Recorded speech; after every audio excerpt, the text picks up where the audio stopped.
Agora nós vamos começar a estudar o conceito de trabalho e energia.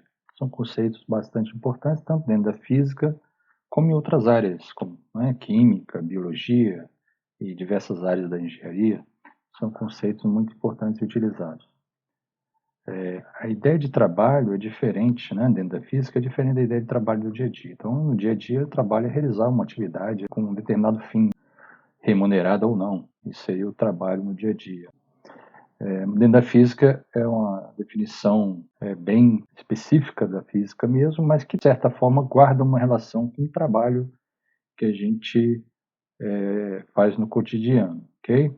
Então aqui é um exemplo, né? Essa senhora, né, pode estar trabalhando numa empresa, né, pode ser um engenheiro, uma advogada, e em determinado momento ela se movimenta, né, para fazer as atividades dela, e de um lugar para outro, ela precisa de vez em quando se deslocar, e aqui ela parece subir numa escada, por exemplo.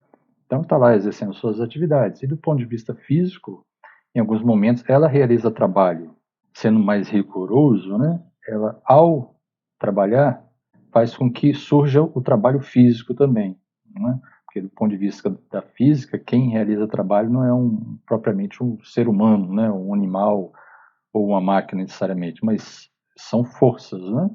Então, se essa senhora, ao caminhar, exerce forças e essas forças provoquem deslocamento, né, na sua direção, então, do ponto de vista físico, há a realização de trabalho nesse movimento que ela está fazendo aqui, né? Seria um exemplo.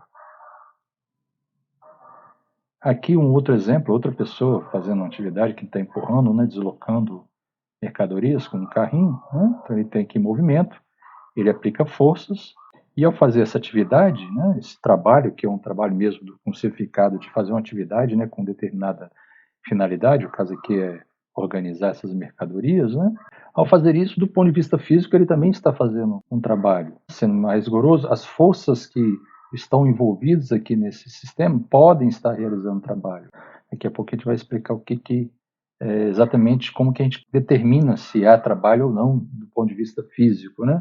Mas a primeira coisa que você tem que saber, né, quando você fala sobre trabalho, do ponto de vista físico, é que para a realização de trabalho é necessária a presença de movimento, né? Se não houver movimento, não existe realização de trabalho.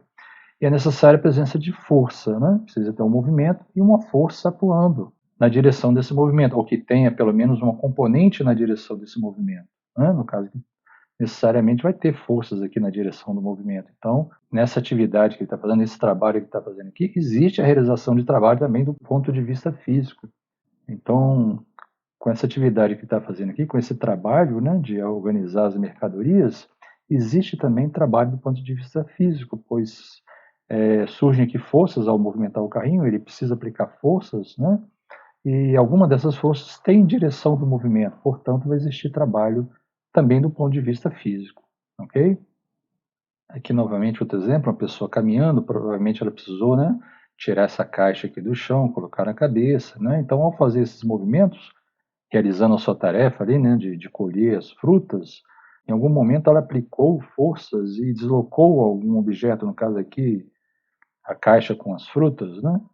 Ao fazer isso, houve realização de trabalho pelas forças que ela aplicou, por alguma força que ela tenha aplicado. Então, houve realização de trabalho do ponto de vista físico, porque ocorreu o movimento e existia, ou existiam, né, se for mais de uma, forças na direção desse movimento. Então, do ponto de vista físico, também houve realização de trabalho.